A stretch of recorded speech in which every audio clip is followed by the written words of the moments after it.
Hi everyone, welcome back to our channel. In today's video, I'm going to show you how to export the Yahoo Finance data.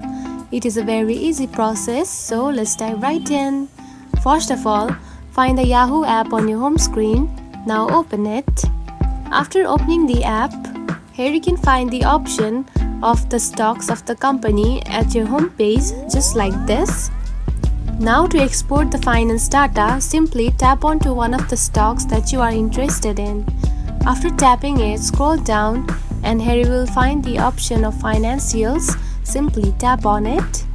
Now scroll down and tap on to view more option.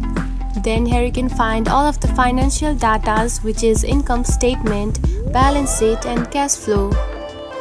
Now to export it, simply go back. Now to export the financial data, simply tap onto the share button right here, and then here you can find the option of save to files. Then simply tap on it. Now name the file just like this and tap on to save. Now the data is saved to your files on your mobile phone. And that's it. This is how you can export the Yahoo Finance data. It is a very easy process, right? If you found this video helpful, don't forget to like and subscribe for more tips. Thanks for watching.